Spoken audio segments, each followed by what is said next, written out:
Let me say this loud and clear. Privacy is not secrecy, it's power. The moment you hand over every piece of your mind, your soul, your wounds, and your story to someone who hasn't earned access, you don't look transparent, you look exposed.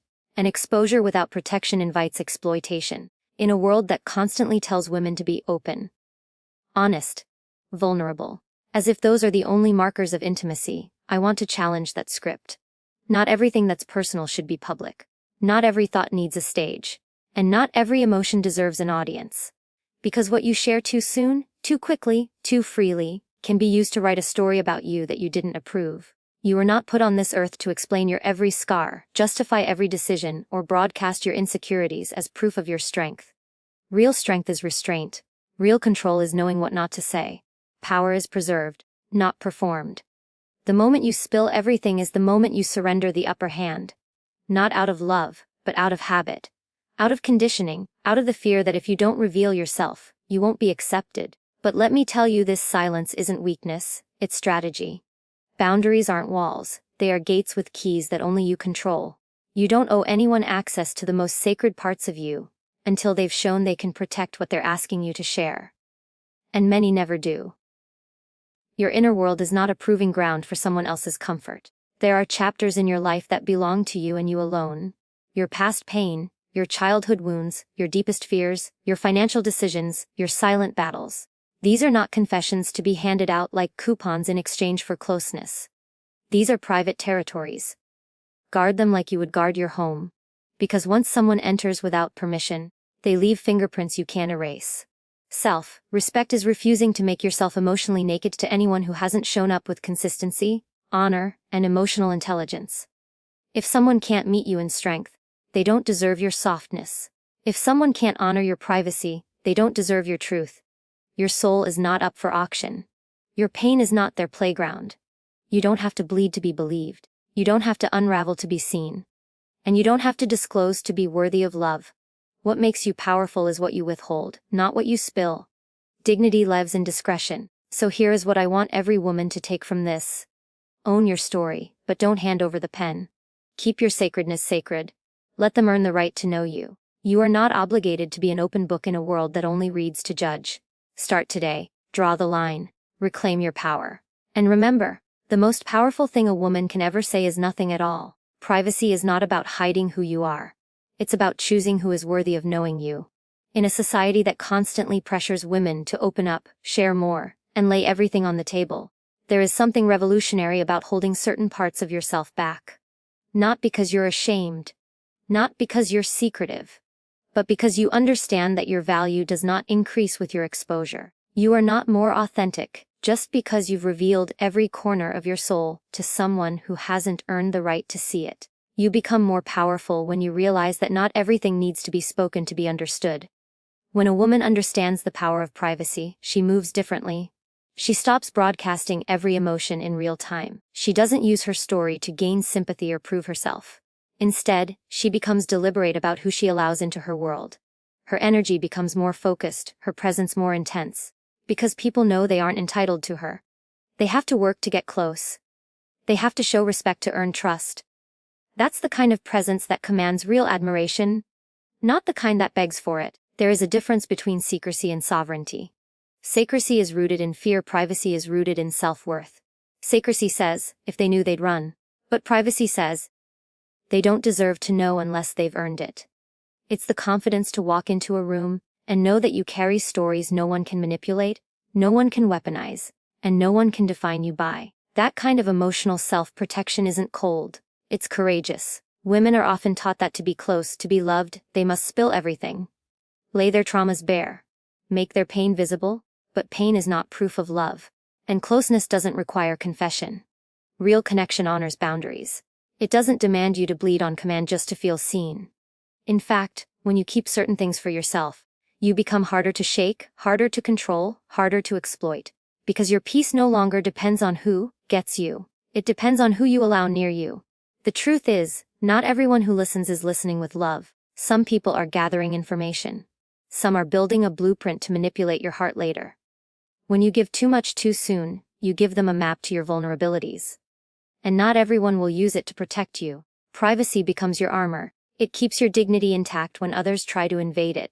It gives you space to observe who's real and who's just rehearsing affection. Your emotions, your mistakes, your personal thoughts. They are not for public consumption. They are not for anyone to judge, dissect, or gossip about. When you understand this, you stop oversharing in the name of being honest. You begin to separate authenticity from overexposure. Being real doesn't mean being raw in front of everyone.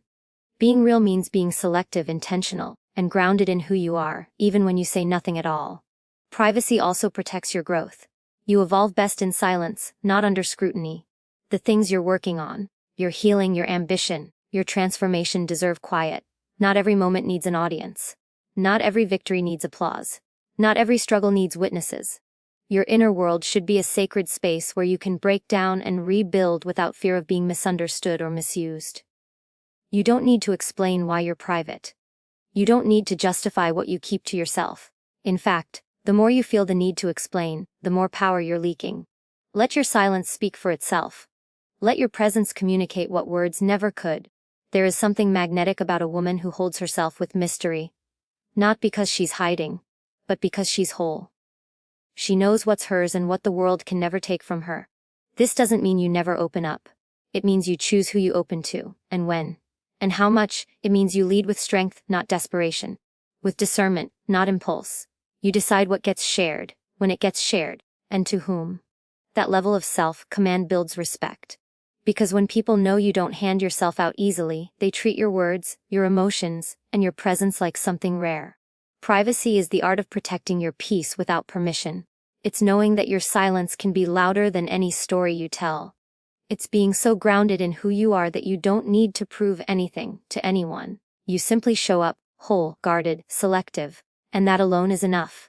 Not everyone deserves access, not to your heart, not to your thoughts, not to your emotional history, and certainly not to the inner chambers of your soul. We live in a world where oversharing is celebrated, where people confuse connection with exposure, where attention is mistaken for intimacy. But access to the real you must be earned, not assumed. You don't owe anyone the privilege of knowing you deeply just because they ask the right questions or show temporary affection. Your story, your truth, your wounds. These things are sacred, and sacred things must be protected, not thrown into the hands of people who haven't shown they can be trusted. A major shift happens in your life when you stop giving people the benefit of the doubt, and start requiring them to prove who they are before you invite them deeper. Too many people present well. They mirror your energy, speak your language, say all the right things, but none of that guarantees they are capable of holding space for the real you. A smile is not a contract. A compliment is not proof of loyalty. A little time spent together is not a reason to grant emotional access.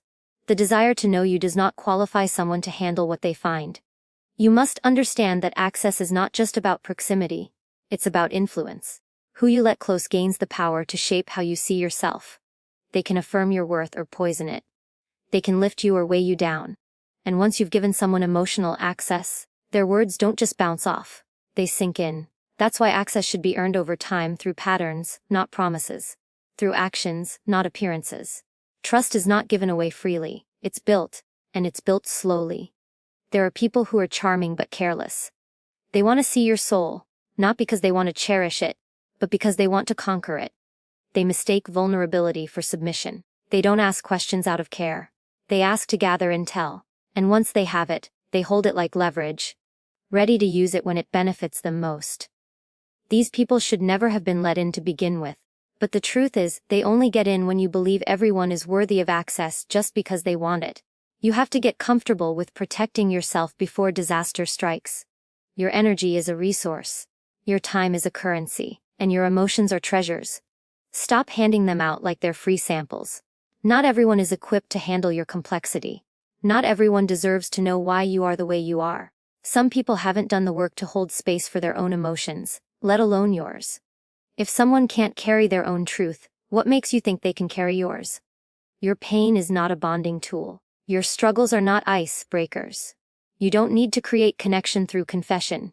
Be mindful of how quickly you explain yourself. Be careful with how easily you open up to someone just because they seem kind. Manipulation often wears a mask of empathy. And if you've been conditioned to associate love with immediate emotional closeness, you'll mistake intensity for safety. But real safety takes time. It's not in how much they ask about you. It's in how they respond when you say, no, when you say, not yet, when you say, this part of me is not up for discussion. The ones who respect that are the ones who are worthy. Your peace requires gatekeeping. That doesn't mean you build walls. It means you build doors with locks, and you hold the key. If someone gets offended by your boundaries, it's a sign they weren't meant to be let in. If they get frustrated when you don't reveal everything, they were never looking to honor you. They were looking to own a piece of you. Be intentional.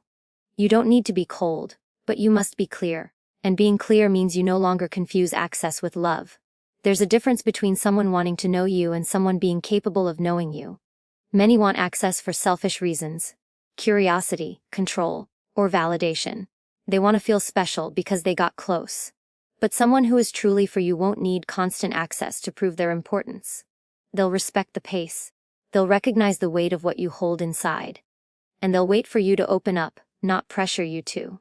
Reclaiming your power means withdrawing the emotional access you once gave freely. It means saying to yourself, not everyone gets to know me like that. It means having the discipline to pause before you share something personal, even when it feels good in the moment. It means filtering not only who asks, but why they're asking. Sometimes silence is the wisest answer. Sometimes withholding is the most honest form of self-respect. And sometimes, protecting your peace means walking away from those who demand access but offer nothing in return. The most dangerous belief you can carry is that you have to be open to be loved. No, you have to be smart to be safe. You have to be selective to be stable. You have to be private to stay powerful. Access to your soul is a privilege, not a right. And the day you start treating it that way is the day you begin to take your power back. Boundaries are not barriers built out of fear. They are strategies shaped by wisdom. Too often women are told that having strong boundaries means they're too cold, too guarded, or too difficult to love. But in truth, boundaries are not signs of emotional damage. They're signs of emotional clarity. A woman who sets clear boundaries is not pushing people away. She is managing access with precision. She knows that her time, energy, and emotional capacity are not limitless, and she refuses to operate as if they are. This is not defense. This is discernment. When you establish boundaries, you're not closing yourself off from connection. You're creating the conditions where connection can be healthy, mutual, and sustainable. You're not shutting the door. You're deciding who gets to walk through it, how far they're allowed in, and what behavior is required to stay. You are not a fortress of steel, but you are a temple. And temples don't welcome everyone. They welcome the worthy, the respectful, the prepared. Boundaries are how you protect that sacred ground. The misconception is that boundaries are a reaction to being hurt. While pain can sharpen the need for boundaries, they are not purely defensive mechanisms. They are proactive tools. Strategic boundaries are built not just to keep toxicity out, but to ensure that what's inside, your peace, your growth, your self-worth, remains undisturbed. This isn't about fear. It's about foresight. You're not afraid of being hurt. You're aware of what costs too much to fix. Boundaries allow you to control the energy around you. They filter out chaos before it arrives. They allow you to observe someone's intentions before they impact your emotional space. When you use boundaries strategically, you create room to thrive, not just survive. You don't have to constantly repair damage, because you prevent most of it before it begins. This is how powerful women operate, not with hostility, but with high standards. There's a false belief that love means full access. That being open-hearted means being open at all times. But strategic boundaries reveal that you can love deeply and still protect yourself. You can be soft and still have structure. You can be kind and still be clear. Boundaries don't kill connection. They refine it. They reveal who respects you and who resents you for not being easy to exploit. The moment you hold a boundary, you see someone's true character unfold. Every boundary you set is a statement: I am aware of my worth. I am not available for disrespect. I do not negotiate with inconsistency. And I will not abandon myself to keep someone else comfortable. That is not weakness. That is power. That is a woman who is not afraid to be misunderstood if it means she gets to remain at peace. You can't control how people respond to your boundaries, but you can control whether you hold the line. And sometimes, that's all that matters. Strategic boundaries also create emotional efficiency. You stop wasting time fixing what others keep breaking. You stop draining yourself trying to get people to honor what they were never committed to in the first place. You stop over-explaining your needs to people who have no intention of meeting them. Boundaries cut through the noise. They say, I am not available for chaos, confusion, or crumbs. Either show up with clarity or don't show up at all. A boundary is not an ultimatum. It is not a threat. It is a declaration of values. It says, this is how I expect to be treated. This is what I'm no longer tolerating. This is what I will walk away from. And the beauty is, once you get used to setting them, you don't even need to announce them. You start living them. Your energy shifts. You stop apologizing for needing space. You stop justifying your standards. You simply enforce them, calmly and consistently. Strategic boundaries are not loud, they're firm. They are not emotional outbursts. They are steady principles. They don't require explanation to be valid. They don't require permission to be honored. And the right people will respect them, not question them. Because people who care about you will care about how you need to be loved, respected, and supported. Those who don't, your boundary becomes the filter that moves them out of your life. The truth is, when you stop seeing boundaries as defense and start using them as strategy, your life becomes clearer. Your relationships become more aligned. You stop losing yourself to prove you're enough. You stop bending until you break. You stop letting others decide your worth based on how much you let them get away with. And in that clarity, in that structure, in that refusal to be emotionally invaded, you finally stand in your full power. Your story is not a currency for acceptance. It is not something you owe in exchange for being seen, heard, or loved. So many women are taught, both subtly and directly, that to be worthy of closeness, they must lay their soul bare. That if they want connection, they must offer their pain as proof. But you are not a product to be marketed. You do not have to sell your scars to be understood. Your story is not a transaction. It's a truth, and truth does not need to beg for belonging. There is a dangerous belief embedded in many women that vulnerability is a shortcut to intimacy, and that by sharing the deepest parts of yourself early, you'll be valued more deeply. But what happens when your truth lands in the hands of someone unprepared, unqualified, or uninterested in protecting it? What happens when your pain becomes their power, when your openness becomes their leverage? This is what happens when your story is used as currency. It gets cheapened, mishandled, and sometimes even weaponized. Being real doesn't mean being raw with everyone. Being honest doesn't mean being open with everyone. There is a difference between transparency and emotional exposure. Just because you've lived something doesn't mean it needs to be shared to be valid. You don't need to rehearse your trauma for someone to think you're deep. You don't need to unpack your pain to prove you're worthy. You are worthy even in silence, even in privacy, even in mystery. When you believe your story is a requirement for love, you begin to perform your past. You start to overshare, hoping the other person will meet you with the same depth. But many people don't know how to hold space for depth. They don't know how to meet you there. They listen, but they don't hear. They nod, but they don't understand. And suddenly, you're left feeling more empty than before. Because you gave something sacred to someone who couldn't carry it. You are not more lovable because you disclose your darkness. You are not more authentic because you recount every chapter of your struggle. The real you is not found in how much pain you can articulate, but in how much peace you protect. True confidence is being able to sit across from someone and smile without explaining the fires you walked through to get there. To know that your survival story doesn't have to be your introduction. That your healing doesn't need an audience. People who genuinely respect you won't require your history to validate your worth. They'll value the version of you that stands in front of them today. They won't prod for the past to justify their affection. They'll earn your trust over time, and when you do choose to share, they'll treat it like the privilege it is, not an entitlement. When you stop using your story as a ticket to belonging, you start choosing people who deserve your truth, not just desire it. Your story is yours to share. On your time, on your terms, in your way. It is not a tool for approval. It is not bait for love. It is not a trial you must endure again just to prove you're worth being close to.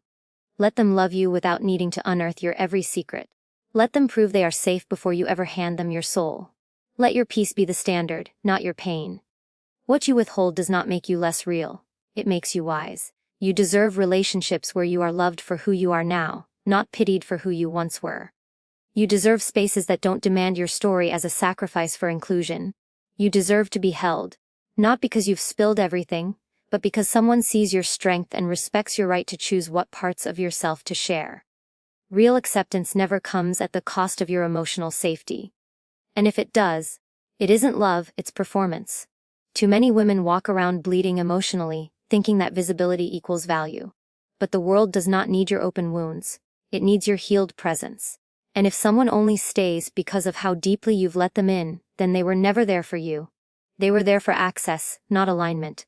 The truth is, the strongest thing you can do is to protect your story until someone proves they can carry it with reverence, not curiosity. So you must hold your story like the sacred thing it is. Not because you're hiding, but because you're honoring it. Not because you're ashamed, but because you've finally learned not everyone gets to know the road you traveled, just to sit at peace with yourself today. Your story is not a currency for acceptance. It is your crown, and you never have to lower it just to be welcomed in. Restraint is strength. It's the power to pause when every part of you wants to react. It's the wisdom to observe instead of rushing to explain. In a world that constantly encourages you to speak, to post, to respond, to spill everything you feel in the heat of the moment, restraint becomes your armor. It's not suppression. It's strategy. It's not silence born from fear. It's control born from confidence. The ability to hold back, to choose when and where to release your energy, is one of the most underestimated forms of power a woman can possess. There's a kind of discipline in not reacting to every slight, not clarifying every misunderstanding, not defending every boundary you set. It takes emotional maturity to realize that your peace is worth more than being right. That some conversations are not worth your energy. That some people are not entitled to your response. Restraint is not weakness. It is the refusal to let someone else dictate your state of mind. You become untouchable not because you don't feel, but because you no longer allow your emotions to be manipulated. Many confuse loudness with power. But true power is quiet. It's the composed woman who doesn't flinch in chaos. It's the steady presence that doesn't need to prove itself. Restraint is the art of choosing your battles, the grace of letting silence speak louder than words ever could. It's not about shrinking. It's about choosing where your energy flows, knowing it's too valuable to waste. You don't show your worth by reacting. You show it by rising above. Sometimes, the strongest statement you can make is none at all. In your silence, people will project, assume, or even provoke, but you'll know that stillness speaks volumes. It says you are grounded. It says you don't owe performance. It says you are not led by impulse, but by clarity. Restraint allows you to protect your emotional space. You don't have to share every detail of your life just because someone asks.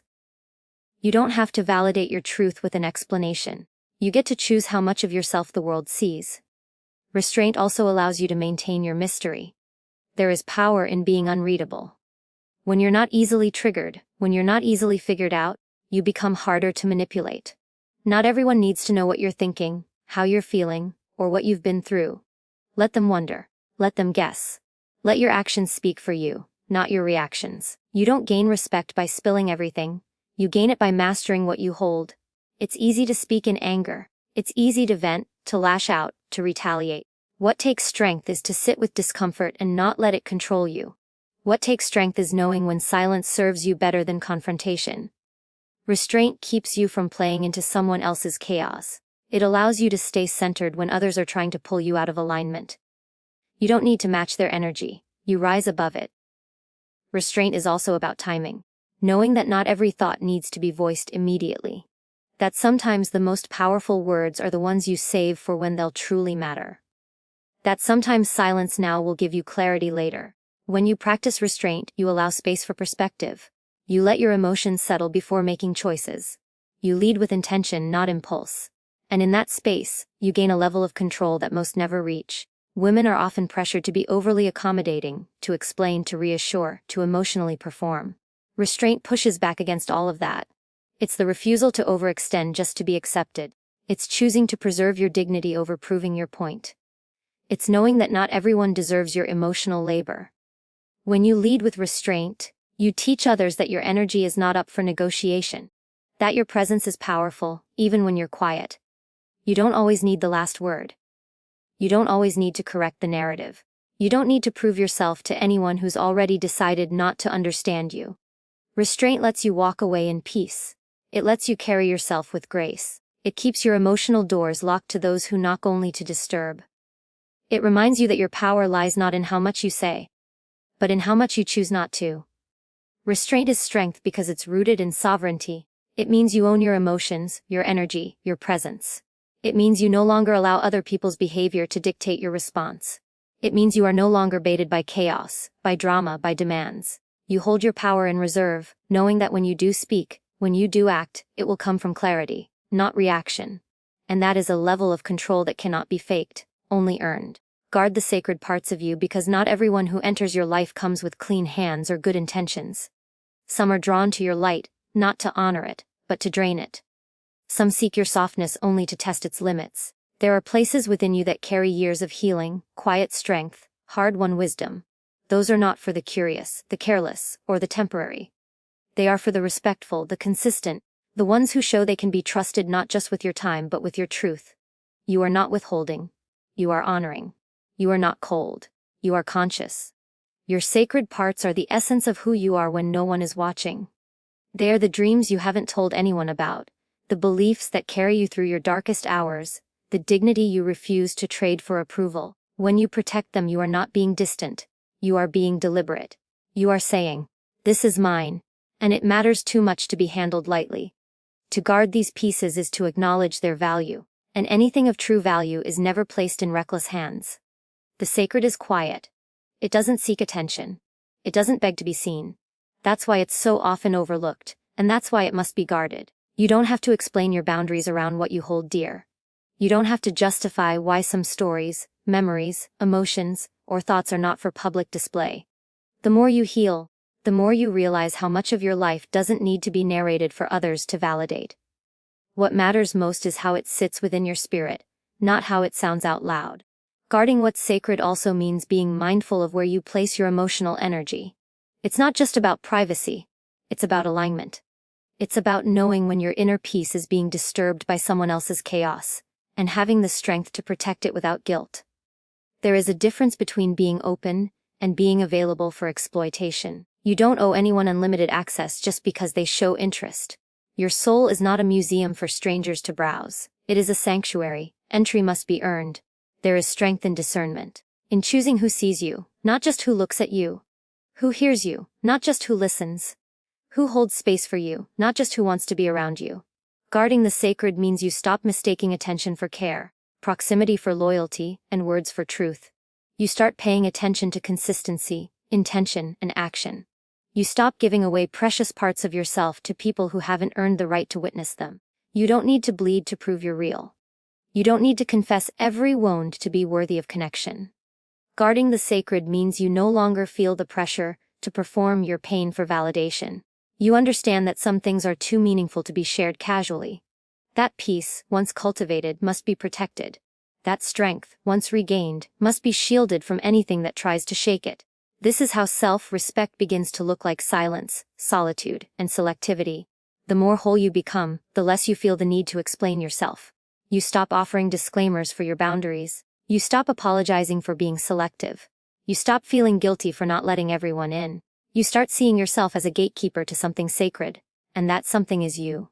Your time, your heart, your presence, your vision. These are gifts. You don't hand them out freely. You observe, you assess. And only then, you decide who gets to step closer. There's a sacredness in your evolution that doesn't need outside validation to be real. Some people won't understand it, and they're not supposed to. They'll call it distance, detachment, even arrogance. Let them. You're not here to be understood by everyone. You're here to protect the integrity of the life you've built, of the woman you've become. And that means not diluting your spirit to make others comfortable, not giving away access just because someone asked nicely. To guard the sacred parts of you is to honor the battles you've fought alone, the tears no one saw, the victories you whispered to yourself, the mornings you got up when your spirit felt heavy. That history is yours, and it has built something priceless inside of you. So you don't give it away in moments of weakness or for the illusion of connection. You hold it close. You protect it like the rare and precious thing that it is, because it is.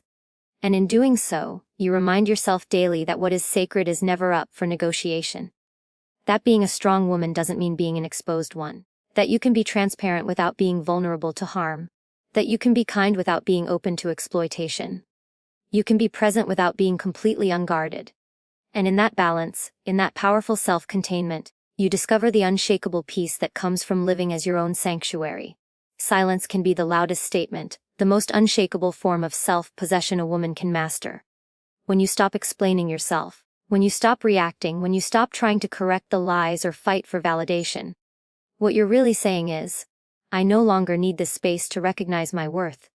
Your silence becomes a boundary. It becomes a mirror. It forces people to sit with their own behavior instead of hiding behind your emotional labor. It is not emptiness. It is power. It is presence without performance. There's a reason silence makes people uncomfortable. It leaves no room for distraction, no words to manipulate, no emotional cues to use as leverage. It holds weight. It demands attention. When a woman chooses not to respond, not to argue, not to defend, she sends a message far louder than anything she could say.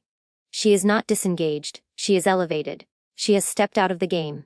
She has chosen peace over proving a point, clarity over chaos, strength over noise. In a world that encourages constant expression, silence is often misunderstood. People interpret it as weakness, passivity, or submission. But in truth, silence is a decision. It's a declaration that not everything deserves a reaction, that not every attack needs a counter, that your energy is far too precious to be wasted in battles that do not serve your growth. When you become quiet, people begin to listen. They fill in the gaps with their own conscience, their own discomfort, their own guilt. That is the brilliance of silence. It puts the weight where it belongs. Silence is a form of control. Not the kind that dominates others, but the kind that governs yourself. It allows you to observe without absorbing, to witness without participating. You learn more by watching what people do when you stop talking. You see who continues to reach out and who disappears, who respects the space and who resents it, who still tries to provoke and who finally recognizes your absence as a refusal to engage in the old dynamic. Sometimes, silence is the only way to be heard. When your words have been twisted, dismissed, or devalued, silence reclaims the power. It is not the absence of communication. It is the refusal to speak in a language that drains you. It is the rejection of noise, of empty apologies, of false promises. It becomes a form of truth, not because you've said nothing, but because you've stopped saying things that cost you your peace. You walk away not in defeat, but in self-respect. Silence isn't about shutting down. It's about choosing when and where to speak life. It's about being so grounded in your worth that you no longer beg to be understood. You no longer feel the need to narrate your pain or prove your side of the story. You know what's true. You've lived it. And that's enough. There's liberation in not needing anyone else to confirm what you already know. That's when silence becomes freedom. Not a void, but a sanctuary. When you are silent, you become unreadable, unpredictable. And in that mystery, you reclaim power. Because silence can't be manipulated. It can't be interrupted. It forces others to pause, to wonder, to reflect. You shift the focus from reaction to realization. People don't get to distract themselves with your defense. They're left with their own reflection. That's the weight of silence. It doesn't beg, it doesn't chase, it just stands. And that alone is enough to shake foundations. There's a time to speak and a time to be still. Knowing the difference is wisdom, applying it is mastery. There's nothing louder than a woman who stops explaining herself, who no longer sends the long texts, who no longer pleads to be heard, who doesn't show up to defend her integrity because she knows silence will say it better. The ones who truly understand will feel it. And the ones who don't were never listening in the first place. Silence is a filter. It reveals what words could never uncover. You learn who respects your boundaries, who notices your withdrawal, who still shows up when they're no longer being fed your energy. You learn who was only present for your reactions, who depended on your voice to justify their behavior. You see it all so clearly in the stillness. That's why silence isn't passive. It's surgical. It removes what doesn't belong and leaves you whole. To master silence is to master presence. To be fully there, fully aware, without needing to explain or adjust yourself for the comfort of others. It's a discipline that requires strength, clarity, and self-assurance. Because once you realize the power of silence, you stop giving your energy to anything that doesn't grow you. You speak less, but say more. You show less, but hold more. You give less, but feel more. And that is where your voice becomes its loudest, not in volume, but in value,